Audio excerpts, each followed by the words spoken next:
Hello and welcome to Sunday Morning Coffee with Dr. Childress. Today I'm going to be discussing the contingent visitation schedule.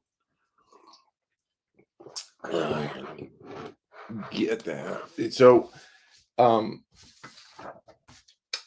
the contingent visitation schedule is a companion piece to the diagnostic assessment. So we have the assessment protocol, about a 50-page booklet, and in which I describe for the mental health people how I would recommend a structured assessment protocol. And then in the contingent visitation schedule, I've developed a strategic family systems intervention. It looks like a behavior program. It can be run by any behavioral psychologist, but the actual principles underneath it are from strategic family systems, having to do with how the power dynamic um, is how is manipulated or changed within the family. In a family system, according to strategic family systems therapy, that's Jay Haley and Chloe Madanas, the symptom confers power. The most powerful person in the family is the person with the symptoms. For example, if somebody has an anxiety disorder, everybody around has to make adjustments for this person with the anxiety because they can't do things. So the symptom confers power. And what the strategic family systems therapists do, the approach, is to figure out how that symptom is conferring power and then to provide a prescriptive intervention for the family that if they simply do this thing that you tell them to do, it will change the power dynamic within the family and how the symptom is conferring power. And then the symptom will then just drop away because it's no longer serving its function. So that's what the contingent visitation schedule is. Now, part of the reason I produce both of these as sort of helpful tools, but patients should never have to explain to the doctor the doctor should do their job. They shouldn't have to explain the pathology. They shouldn't have to explain its assessment, diagnosis, or treatment. Unfortunately, you parents do, because that's the abysmal state of mental health in the family courts where you're educating your doctors about what the pathology is and its treatment. And so that's just pretty bad. So what I've done is I am not the source of knowledge. I am the scaffold into knowledge. I have the knowledge of delusional thought disorders and attachment pathology and family systems, things like that. Whereas these mental health people in the family courts don't have that knowledge. And anybody who's not in the family courts doesn't have the knowledge about the family court pathology. So I'm kind of the only one that's got the knowledge and in the family courts at the same time. And so I am scaffolding the professionals as they achieve knowledge. But actually, so I have my book Foundations here somewhere. Here it is, Foundations. Okay. That's a good book for mental health people to read and get an understanding of what the family pathology is in the family courts. But they should really read, Bowen, Family Evaluation. They should read Bowlby and his 3 volumes on attachment. They need to be going to the actual research and literature. But until they get there, I'm kind of helping them out with that. And so one of the ideas is that parents can, for like this, you can just simply provide this to your mental health person and say, I'd like one of these, please.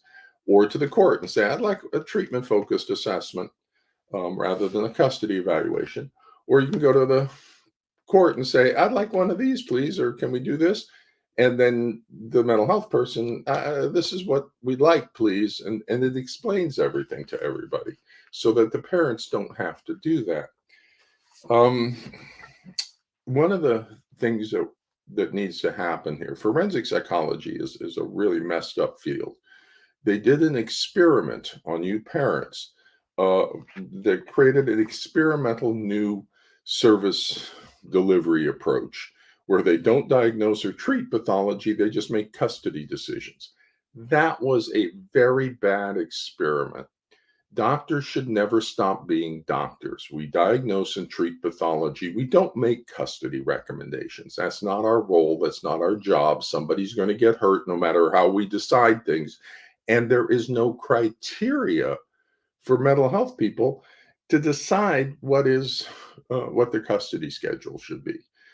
We just don't have that available knowledge to be that precise to tell you what's going to happen.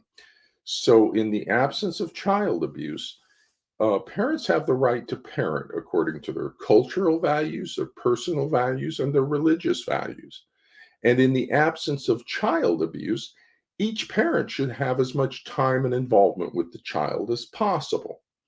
So, in the absence of child abuse, if we restrict either parent's time and involvement with that child, we're damaging that child's attachment bond to that parent, thereby harming the child and harming that parent. And doctors do no harm.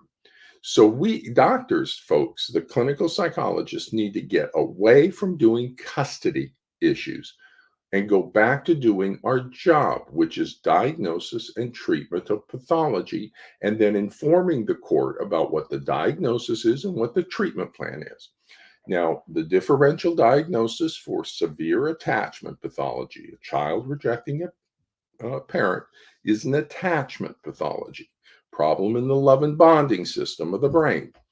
And the only cause of severe attachment pathology is child abuse, either by the targeted rejected parent, that's a two-person attribution of causality. And so that parent is abusing the child, and the child's severing the attachment bond as a result. Or the allied parent is psychologically abusing the child by creating a shared persecutory delusion and false, factitious attachment pathology in the child for secondary gain to the parent of manipulating the court's decisions and meeting the parent's own emotional and psychological needs. So it's going to go one way or the other, but it's going to be a child abuse diagnosis because that's the only thing that produces severe attachment pathology. Now, what's going on in the court right now is these mental health people are kind of looking at the one that is a targeted parent abusive. They kind of look at that, but don't do a good job of assessing that. And they don't look at all at the other differential that is a possible shared persecutory delusion. And so they are massively misdiagnosing the pathology in the family courts. It's just a nightmare. The degree of misdiagnosis and incompetence in the family courts. And I keep going back. Where are the licensing boards enforcing competence ethical standards? They're nowhere to be seen, which is why the field has gotten so bad that parents have to explain the pathology to the doctors because the licensing boards are simply abdicating their responsibility for ensuring professional competence. So I'm over here trying to scaffold into that as much as possible. So let's talk today about the contingent visitation schedule. Now, diagnosis guides treatment. 100% of the time, the treatment for cancer is different than the treatment for diabetes. So as we return back to the established knowledge of clinical psychology, that's basic. For all doctors everywhere, diagnosis guides treatment.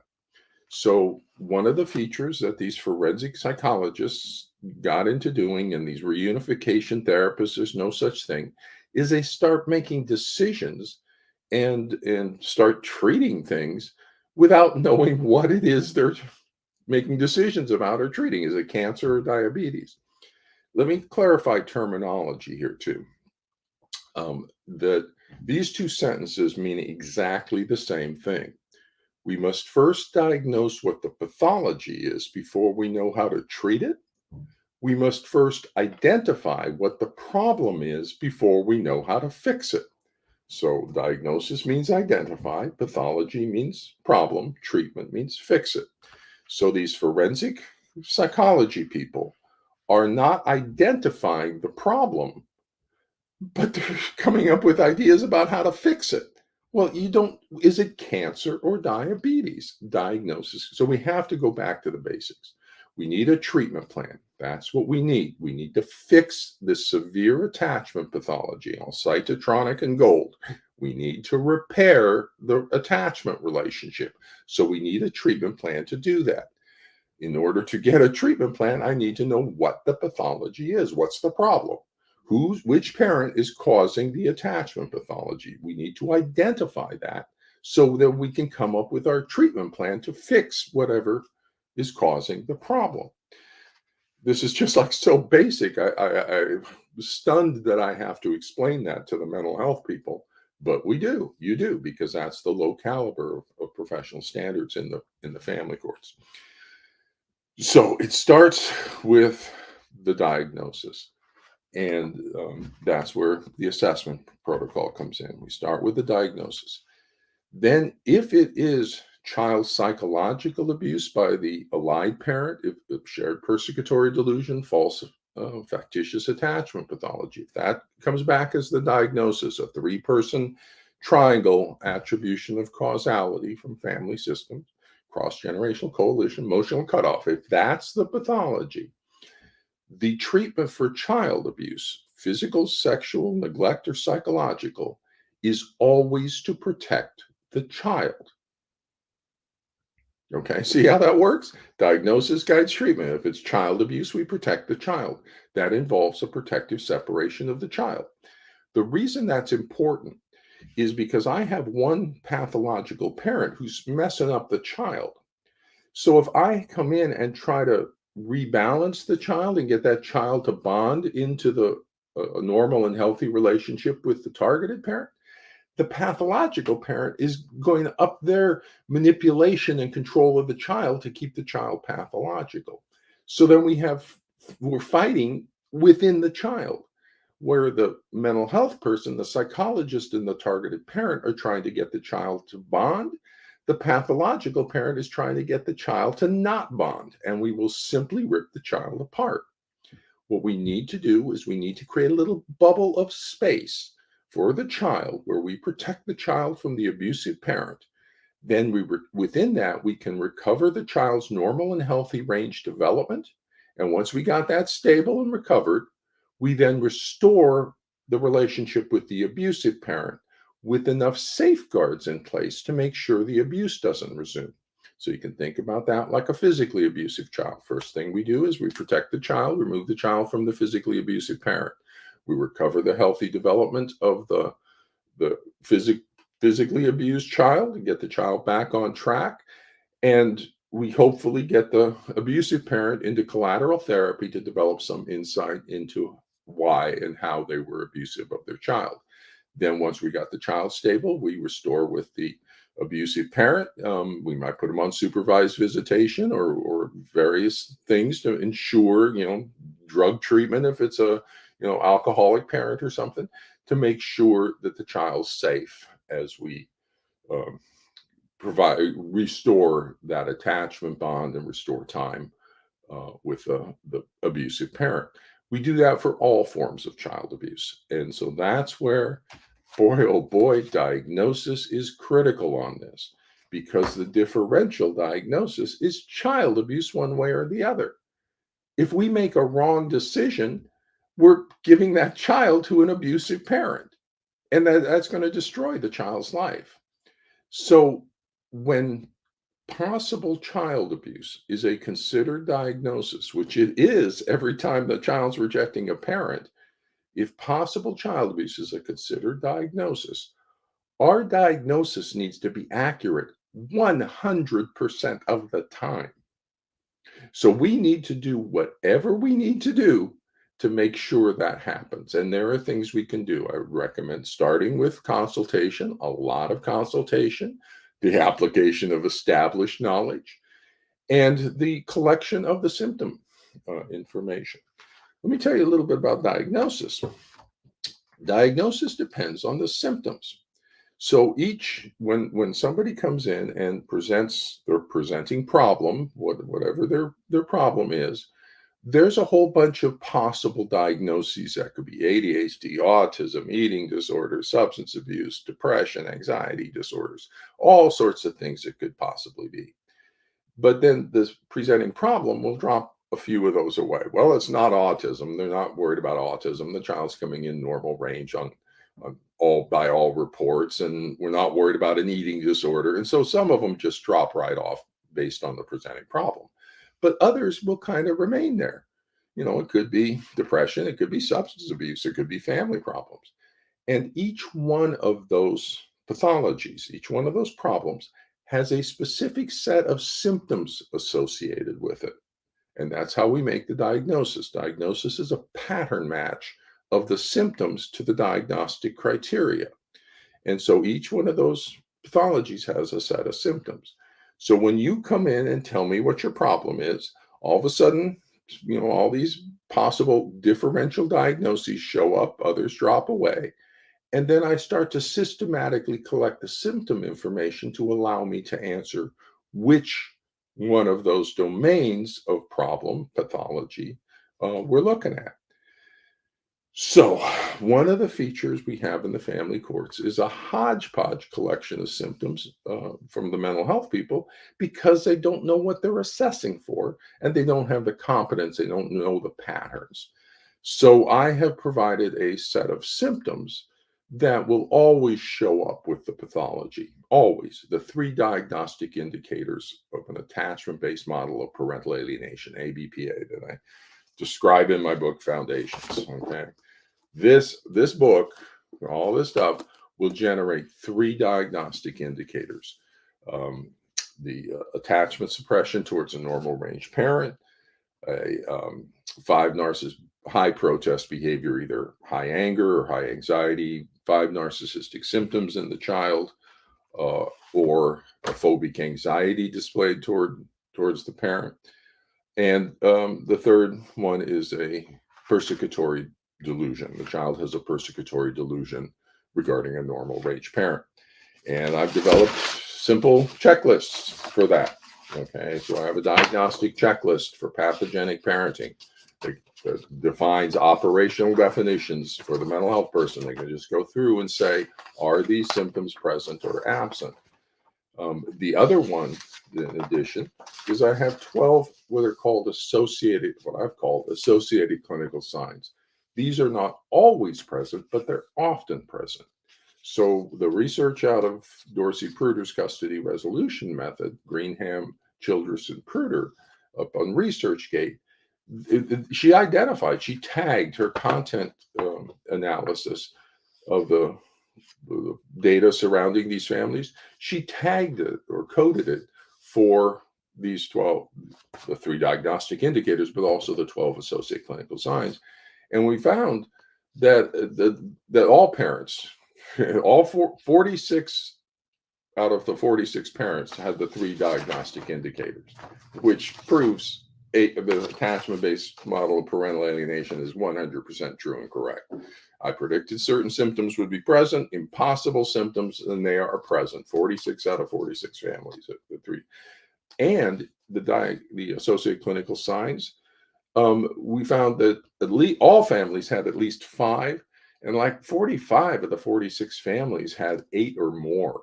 Okay, so 8 or more of 12 on this. So this is a really good confirming support for things. And so all mental health people should be just collecting this routinely so we can get the same vocabulary on the symptoms. Are these symptoms present? And if these symptoms are present, then we have child psychological abuse by a pathological narcissistic borderline dark personality parent, because that's the only thing that will produce this set of symptoms. If we have child abuse by the targeted parent, you're not going to see these symptoms. These will not be present. You'll see a different set of symptoms for that being present. And that needs to be assessed. All possibilities regarding child abuse need to be properly assessed. And that's where I came up with the parenting practices rating scale. So the targeted parent, assess the targeted parent's parenting. Are they abusive range level 1? Are they really, really bad, almost abusive level 2? Or are they kind of problematic level 3? or are they healthy and normal range level 4? Tell us what your assessment of them are. So between that, we have the differential diagnosis then. We have, is the targeted parent being abusive, parenting practices rating scale, or is the allied parent being abusive, the diagnostic checklist? So that should just be routinely collected by everybody. And I don't care whether the mental health person agrees with Dr. Childress or not. It doesn't matter. Just collect the information. They can add more stuff. They can collect an MMPI if they want to. They can do whatever additional information they want, but they should at least be collecting the basic symptom information. And this is what Dr. Childress recommends. So it's easy peasy, just a little checklist, takes 2 minutes. Okay, are these symptoms present or absent? The fact that the ACS, the Associated Clinical Signs, are present in Dorsey produced CRM data is absolutely phenomenally dead on proof that attachment-based ABPA is absolutely correct.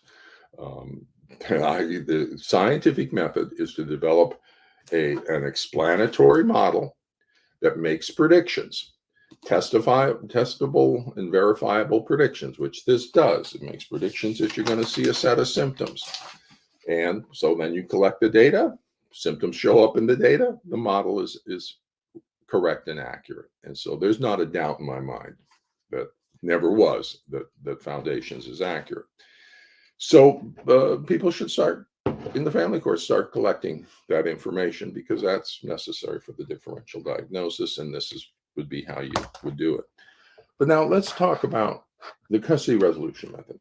The way it kind of came up is I was asked a question: is it possible, or maybe I asked myself the question, is it possible to do something without a protective separation? Do we actually need to protectively separate the child, when there's this child psychological abuse for this pathology? And I said, yes, absolutely. We always protect the child. That's what we do.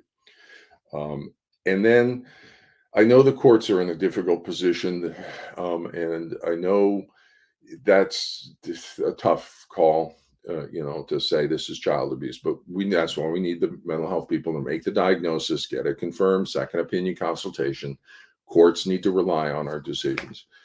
But I applied my knowledge, and there is a possible way, a contingent visitation schedule, that we can avoid a protective separation of the child and still treat the child. And remember, we want to avoid that ripping the child apart thing.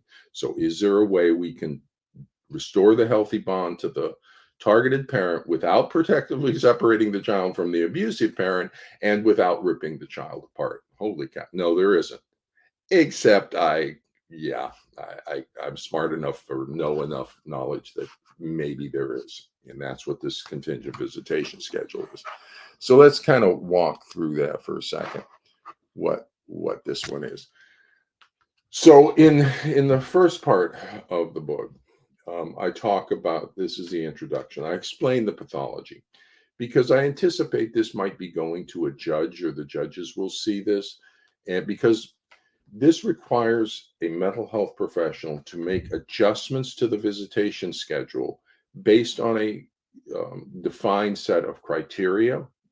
And so the judge will have to first set the custody schedule. Whatever the judge decides, 50-50 is probably the best recommendation, but they can go with every other weekend if for whatever reason they want, or do anything they want based on the circumstances. But the judge sets the custody schedule. Now, when a judge makes a court order, every normal human being needs to follow and should be able to follow a court order. So that's kind of a done deal. Okay, the judge makes a court order, and the parents now need to teach the child that we follow court orders and we adjust to it. If you don't like the visitation schedule, you go back and you argue it to the judge that a modification to that needs to be made. But we need to avoid creating pathology in the child as a way of manipulating the judge. Court orders are court orders. When I worked juvenile justice, and the kid was on probation, if they violate probation, they're going back into detention. Okay, and that's the way it should be. That's the way I want it, because if the judge lets them get away with violating probation, I'm going to have no therapeutic leverage with them. And they're being taught that they can just disregard court orders, and that's not true. And that's not true in juvenile justice. That's not true in the family courts either. Children need to be taught to follow court orders. So once the court sets the court orders, let's say it's 50-50, which is probably the best recommendation from psychology. That's all we can come up with. Um, then um, then that's it. Now, if the child develops symptoms, severe symptoms, based on a set of criteria we'll talk about in a second, then the child's time with the abusive parent goes down and the time with the targeted parent goes up until we fix the symptoms, and then it goes back to 50-50.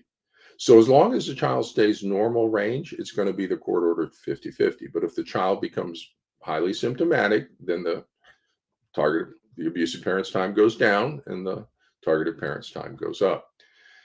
So because I'm explaining this pathology to mental health people and to judges, in the introductions to both these books, I kind of took a little bit different approach to explaining it so we get a more full explanation of the pathology. So in the continued visitation schedule, I start with the idea of differential diagnosis. We're going to have child abuse by one parent or the other, and that we need to move away from custody over to treatment.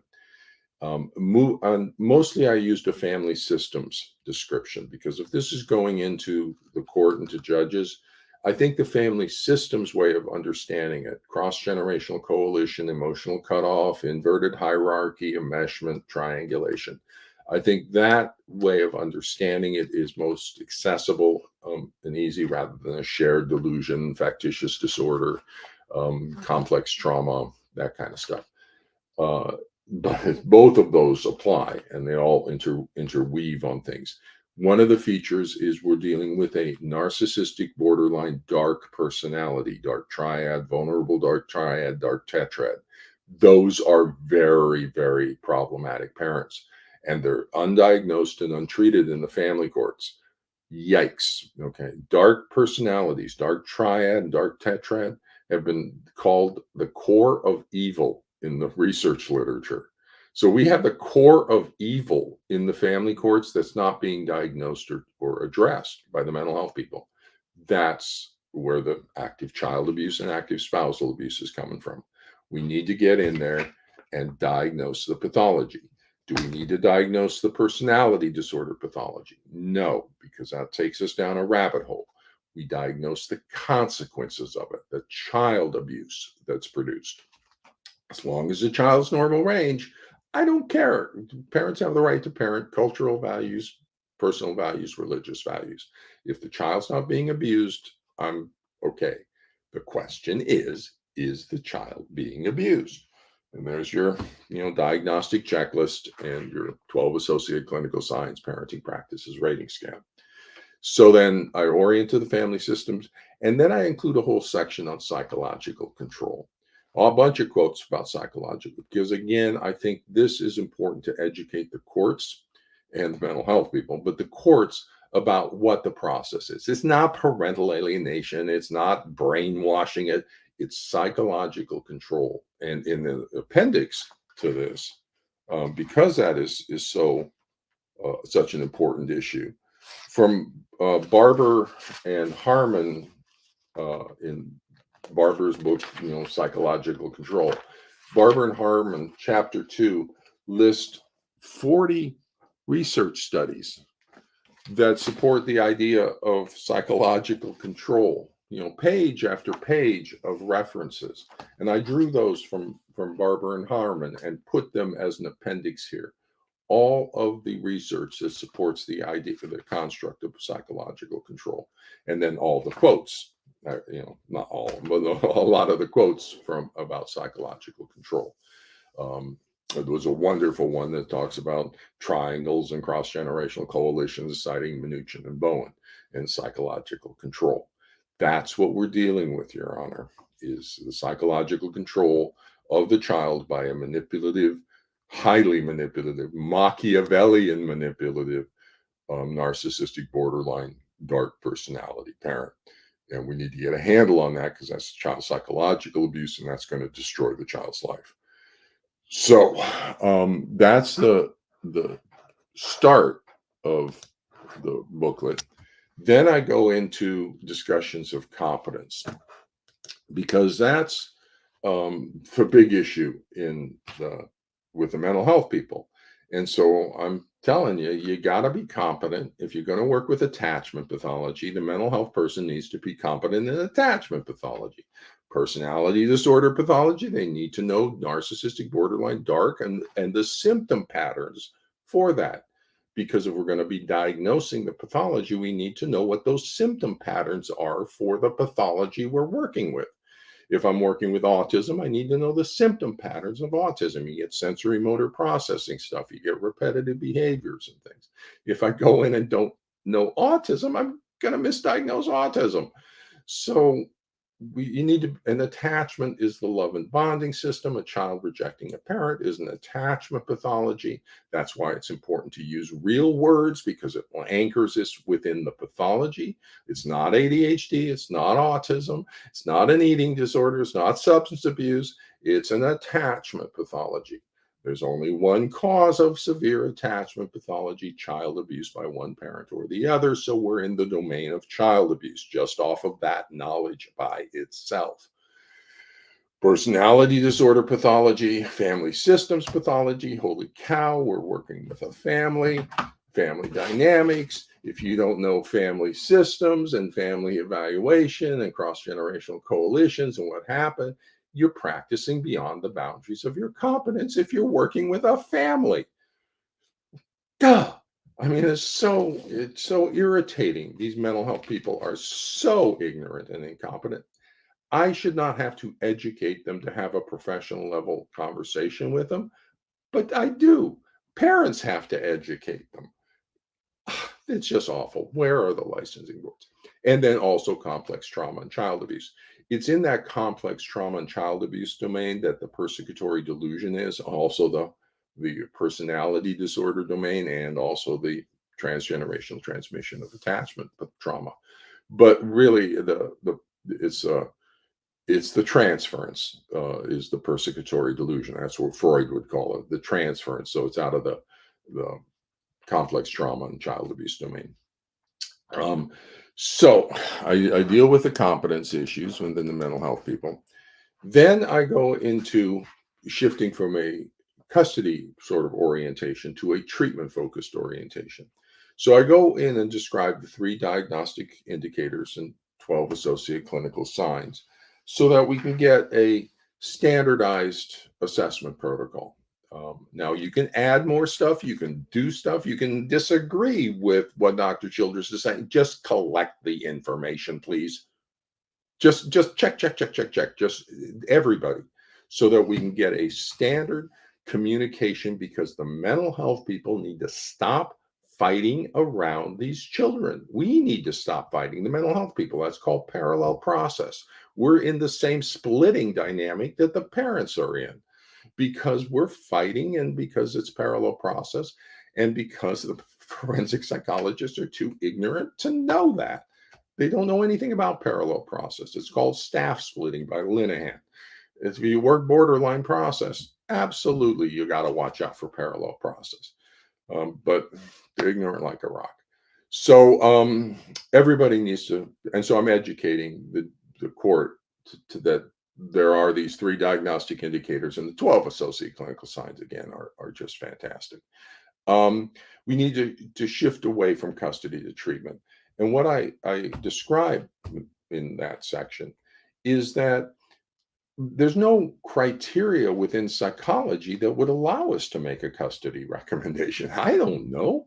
It would require me to predict the future. It's just too, it's just too vague. There's just no criteria that would allow me to decide an 80-20 custody schedule is going to be better than a 50-51 or something. I don't know.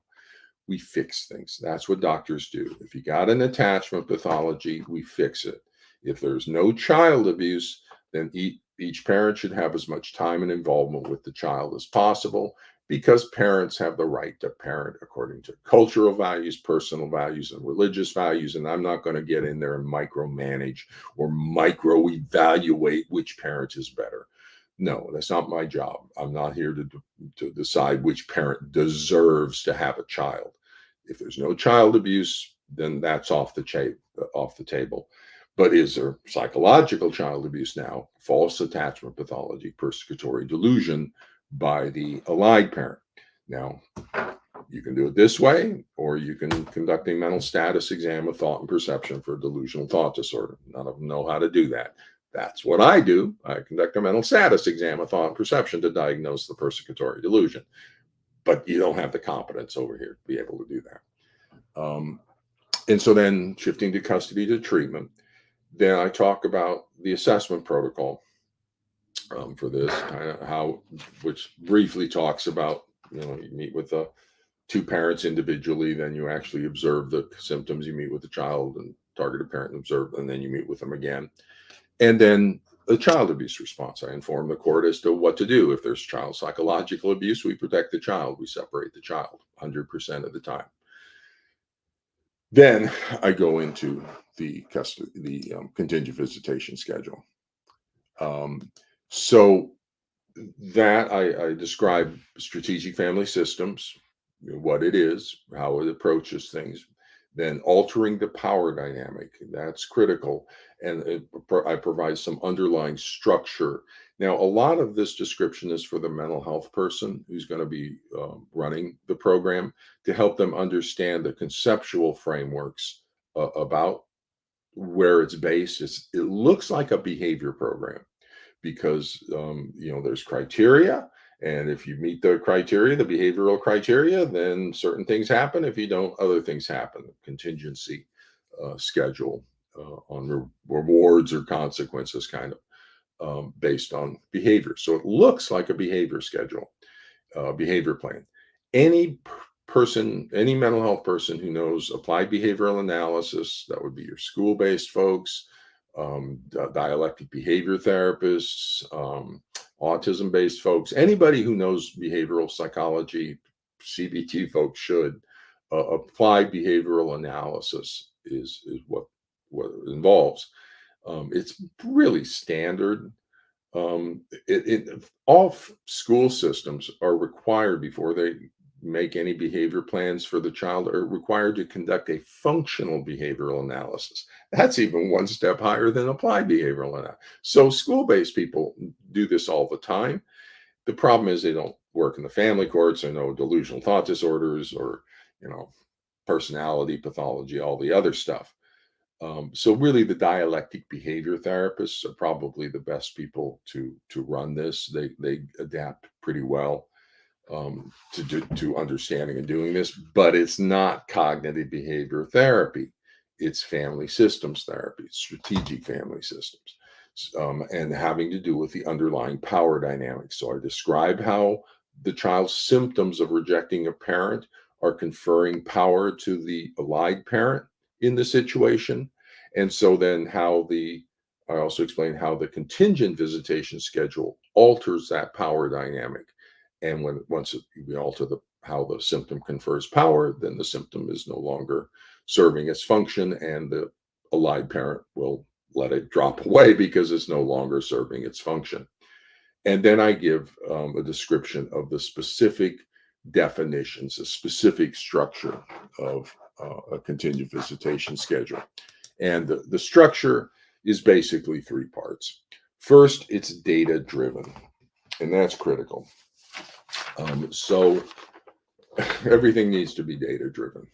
Please, we need outcome measures. We need to be getting symptom ratings, and we need to be making our decisions based on the child's symptoms. So the first thing we do to shift from this hodgepodge of just make-believe stuff to the application of actual knowledge is to start collecting the child's symptoms. So we get right away, we get ratings on the child's symptoms of rejection. We get ratings on the targeted parents' symptoms of parenting. And then we go to daily ratings of the child's symptoms relative to the targeted parent. And so it's the parent-child relationship rating scale is the data we rely on. And you can see where I spoke in the assessment protocol about how we use this in determining relapse prevention, and we use it in therapy to help discussions about what's normal range and to shift away from the unforgivable past, or and move into a more solution focused from now into the future. So this has a variety of value across the board. So I think it should just be routinely collected in all cases of family court pathology. Once we identify it, start getting the targeted parent to rate on the parent-child relationship rating scale, and email those 3 numbers to the family therapist every day, who puts them in an Excel file, and we can begin to track the symptoms. Our goal is to get the child into normal range, get rid of the symptomatic behavior within 4 to 6 weeks. And so the 2 critical definitions for the program, for the contingency, is a successful day and a successful week. What does that mean? A successful day is a rating of 4 or higher on all 3 scales. Now, normal range, I'd put it maybe 3, 4 or higher. 1s and 2s are awful. That to me is symptomatic. 3, 4, 5, I would consider normal range. But as I'm setting the criteria for the booklet, okay, I'm writing what is the criteria? And I'm going, should I make it 3 or 4? I said, I'm going to go with a little bit firmer criteria. If we're calling it a successful day, I'm going to say 4 or higher, because a successful week is only 5 out of 7 days. So they can have 2 unsuccessful days during a week and still have a successful week. So we're not asking for perfection. We're just asking for like normal range. And so for a treatment perspective, what's successful? That'll be 5 out of 7 days of 4 or higher. Okay. Now, is that negotiable? Yeah, I'd be open to negotiating that. That's your dialectic behavior therapist, and as he meets with everybody, you may go 3 or higher on would be a successful day. But if the child's just banging at 3 and is not moving off of 3 and stuff, I'm going to move it up to 4 or higher as a successful day. To stop that manipulative kind of stuff. But and then a successful week is 5 out of 7 days. Now, so here's the parent-child relationship rating scale. It's 3 items on a 1 to 7 scale. 1 to 2 is awful, and 6 and 7 is wonderful. We don't want either range. We just want normal range, 3, 4, 5.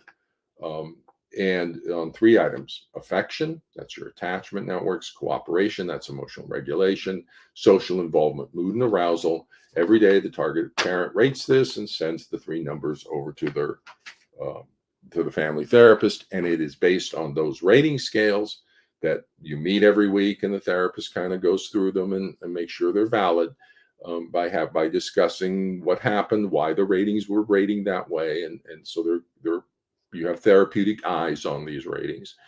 But then, based on these ratings, then certain criteria will be met, and then certain consequences will follow. So the unsuccessful week is less than 5 successful days in a 7-day period. So if we got easy peasy, would be week on, week off. But you can mix it up the other way, because it's going into an Excel file. You can keep track of the last 7 ratings, were 5 of them successful. That's all you have to do. Last 7 ratings, were 5 of them successful as you go forward. If the child has not had 5 successful days during a 7-day period, then it triggers a short-term response, which is, so let's say week on, week off. At the end of the 7-day period, the child only has 3 successful days. Okay, well then that child is then going to remain with the targeted parent until they have 3 consecutive successful days. The moment they have 3 consecutive successful days, then boop, it goes back to 50-50 schedule. But the allied parent loses that time. So there's no makeup time on this.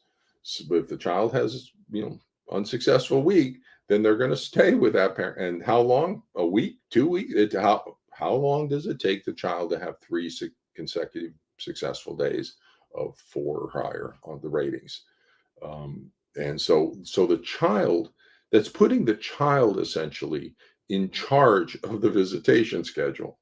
Because if the child wants the 50-50 time and shared schedule, then they just cooperate and get, just be normal range, 3, 4, 5 on the contingent visitation schedule, and just stay normal range. We don't need just 6s and 7s, just normal. And if the child just remains normal, then the custody schedule stays 50-50. Okay, it's great. Now, if the child wants to diminish or reduce their time with the pathological parent and get more time with the healthy parent because they're just having troubles with that pathological parent, the way they communicate that is by becoming symptomatic. If they drop to 1s and 2s with the targeted parent, they will be communicating to us that the pathological parent is overwhelming them, that the child abuse has resumed. And they're able to do that behaviorally without having to verbally throw their parent under the bus. They don't have to tell us that they're being a bad parent or betray loyalty to that parent. They just have to do what that pathological parent wants them to do. Reject the other parent, become symptomatic. We're going to recognize that's not because of the targeted parent, because we've already diagnosed what the problem is. We've already identified the child's attachment pathology is because of the allied parent. So if the child develops symptoms, we'll just we know and so then we say, okay, your time with the allied parent's going to go down, and you're going to remain with the targeted parent until we figure out what's going on with you guys and fix the relationship thing. Tronic and gold, we always repair. So that's the focus. We don't care about the breach. We want the repair. When we get 3 successful days, we have the repair. Now we go back. And so people say, listen to the voice of the child.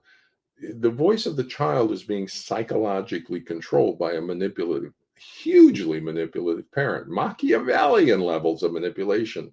A child doesn't stand a chance against that level of manipulation out of a narcissistic, borderline dark personality. They're the best on the planet in manipulating. That child doesn't stand a chance. So the child's voice that they're saying is controlled by the cross-generational coalition. But the child's behavior will tell us what's going on once we have identified what the problem is. Okay, once we have a clear diagnosis, the child can then communicate to us what's going on. And for older children, I'll tell them, I'll say, as long you've been doing great off of the protective separation or whatever, you've been doing great. These rating scales are coming back. Everything I'm asking from you, you're giving me. It's great. So as long as you stay that way, just stay that way with your targeted parent, you have 50-50 custody and everything's fine. But if you start getting symptomatic, we're going to attribute that to, the allied parent, your mom, your dad over here. We're not going to say you're having, it's your targeted parent that's causing this, because they're a normal range parent. We can fix those sorts of things. We've been doing that all the time here now for a couple of weeks now. So, we're going to say it's the negative influence of your targeted, of the allied parent that's having. So we're going to reduce the time with that parent, because you're communicating that you can't handle their parenting. You can't handle that negative influence on you. And so that what we've done now is the power dynamic, because currently the child rejecting the targeted parent confers power to the allied parent to manipulate the court and to get full custody of the child and to punish the spousal abuse of the targeted parent, all sorts of power stuff from creating pathology in the child. The moment we accurately diagnose the pathology as a psychological child abuse and respond with an appropriate treatment to that type of pathology, and say, no, if the child becomes symptomatic, I'm holding you responsible for the child's symptoms, and you're getting reduced time, and the targeted parent gets more time, that's no longer manipulating the court. It's no longer meeting that parent's emotional or psychological needs, because it's no for the narcissist, it's no longer serving as a spousal abuse, because that parent's actually getting more time with the child now. And so that's not working anymore. And for the borderline, it's not getting the fear of abandonment, and you're not getting possession of the child, to meet your needs, because the child's over with the targeted parent more if you create symptoms. So we've taken away the motivation, the reward, the reinforcer for the allied parent, the pathological parent, to create symptoms in the child. It's no longer serving its function. That's a strategic family systems intervention.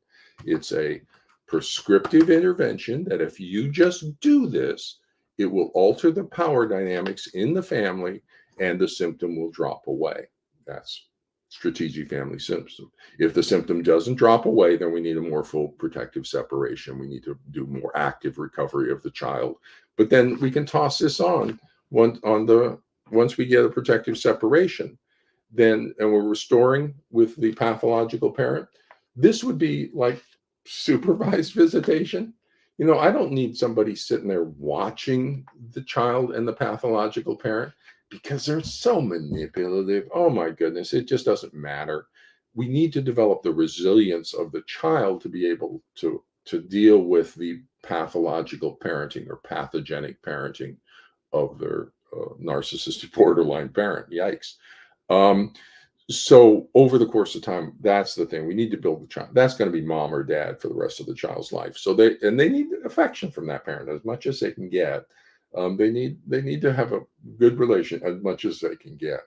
So supervised visitation is not going.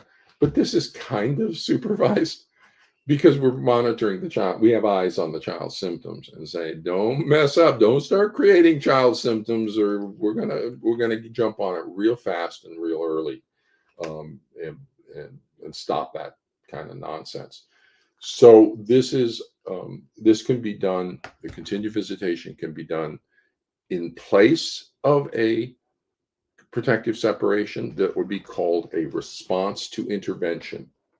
So if you're thinking, you know what, we're looking at this pathology, we're looking at child psychological abuse, shared persecutory delusion, narcissistic borderline pathology parent. If that's what we're looking at, but for some reason, Your Honor, you don't want to do the protective separation, then this would be called a response to intervention. You say, let's do this. And if this works, then we won't need a protective separation. We can go 50-50 custody and the child's symptoms remain normal range. Hey, we fixed the problem. Yay, there's no problem anymore. The targeted parent is saying my child is normal range and we got 50-50 custody and the court's orders and everybody's happy. If it doesn't work, if this child is, staying ones and twos and they're just all the time with the targeted parent, we may need to reevaluate things, but get a more fulsome protective separation and deal with the child with the targeted parent alone. But actually, that's what this will generate, because if they need 3 consecutive days and aren't getting those 3 consecutive days, then they're with the targeted parent the full time. And so we have protectively separated them from the abusive parenting. But that's a response to intervention. So we can use it on the front end. The other issue, though, is in all cases of child abuse, we protect the child. We may not have a therapist involved or capable who could run this. And so what do you do if you can't do this ahead of time to check things out? Well, you get a protective separation. It'll take about 4 to 6 weeks of therapy to recover the healthy, normal range child. Hopefully 2, but we'll give it 4 to 6 weeks to recover the healthy, normal development using any form of psychotherapy approach that we know of. Dorsey Pruder, High Road Workshop, that approach can get a recovery in 4 days. I recommend it. It's expensive, but if it's possible to get that involved, that's going to get a good, clean recovery in 4 days, and then we have a period of time to stabilize the child. And it's the most gentlest approach to doing this. The reason she can do that is because she's not using any form of psychotherapy. My psychotherapy models will take about 4 to 6 weeks to recover. So it's a good thing to the pathological parent if there's a high road involved, because that means we can move things along at a faster pace. We may not need this 12 weeks of protective separation. We may, for high road augmented, I might be thinking about 6 weeks protective separation. We'll see. It's all data driven. It's all driven by where the child's symptoms are. So you can use it at the front end or after the protective separation when we restore contact with the abusive parent. The safeguards to ensure that the child abuse doesn't resume would be, first off, this, okay? But then you might want to consider more formal structure of a contingent visitation schedule. 5 years from now, the moment the mental health people want to solve this, oh my goodness, it's so solvable, easy peasy. There's 1,000 ways to solve this. The only thing that's absent is the motivation. And it's motivation from the forensic psychologists because they're ignorant and incompetent and are colluding child abusers, and that'll all be exposed the moment they acknowledge it's actually a shared persecutory delusion that they've been misdiagnosing it the entire time. So every forensic psychologist in the family, currently in the family courts, will admit that they are negligently incompetent and misdiagnosing the pathology. The entire AFCC, all the forensic psychologists over there doing their custody evaluations, I'll cite to the New York Blue Ribbon Commission on Forensic Custody Evaluations. They're going to have to admit that it's a failed experiment, and the APA is going to have to admit that they experimented on you and really brutally, and it was really bad over here. Just about the experiment that they conducted with you, the American Psychological Association and the AFCC and all the forensic psychologists, of creating your own special psychologists who don't diagnose and treat pathology, but do this custody evaluation thing that no other psychologist anywhere decides what parent deserves to have a child. We treat pathology everywhere else except in the family courts, where we become mini judges and decide on custody. It was an experiment. The issue I have with the experiment over the 40 years of it is the forensic psychologist should have informed parents of the alternatives. They should have informed them that there was an alternative to a forensic custody evaluation, which was a diagnostic assessment for possible child abuse. Now, imagine if they had done that and they said, well, you can come to the forensic psychology, forensic custody evaluation will take us 4 to 6 months and cost you $20,000 to $40,000. And we won't return a diagnosis, but we'll decide what the custody schedule should be based on arbitrary criteria. Or you can get a clinical diagnostic assessment for about $2,500 in 4 to 6 weeks that will diagnose whether or not there's child psychological abuse and by which parent, or child abuse and by which parent. Which would you prefer? The 4 to 6, the 6 to 9 months, 20 to 40,000 forensic evaluation that doesn't diagnose anything, or the 4 to 6 week clinical diagnostic assessment that returns a diagnosis of child abuse relative to each parent for about $2,500, $5,000 with a second opinion consultant. Well, everybody's going to take the clinical diagnostic assessment, right? And so then they wouldn't be making their $20,000 to $40,000 for this entire time that they've been doing their custody route. So they withheld that information from families and from the courts about diagnostic assessments and about all of that information. And it was an experiment. It was a failed experiment. And the people who conducted that experiment, the forensic psychologists, and there's names to these people. There's names. And so all these people who've been doing this have been really problematic. So the APA is going to need to get over here because their forensic psychologists are on their way out. The custody evaluations are dead. they're dead. New York Blue Ribbon Commission, they're dead. Dr. Childress coming from the other side, clinical diagnoses and collusion with child abuse and ignorance and incompetence, they're dead. None of them are competent in those delusional thought disorders. None of them are competent in attachment pathology. None of them are competent in family systems, complex trauma. And we'll be going through some Vitas, and I'll teach you how to look at their Vitas for that. And so forensic custody evaluations are dead. The problem is clinical psychologists won't return to the family courts because it's too professionally dangerous. It's too professionally dangerous for Dr. Childress to be here, because who does the licensing board sanction? Dr. Childress, for exposing the ignorance and incompetence. The only use of that custody resolution method report was to file a licensing board complaint against the forensic psychologist for failure in their duty to protect, because all the data showed that they should have conducted a risk assessment for possible child abuse, and they refused to do that. The forensic psychologist said, no, I'm not conducting a risk assessment for possible child abuse. So the dad got the custody resolution method to do the workup of the data. I wrote the report, said there should be an assessment for possible child abuse. He said, see, and he took it to the licensing board, and the Oregon licensing board sanctioned me for consulting with Dorsey, who's a business organization in California, and they massaged their laws to be able to do it.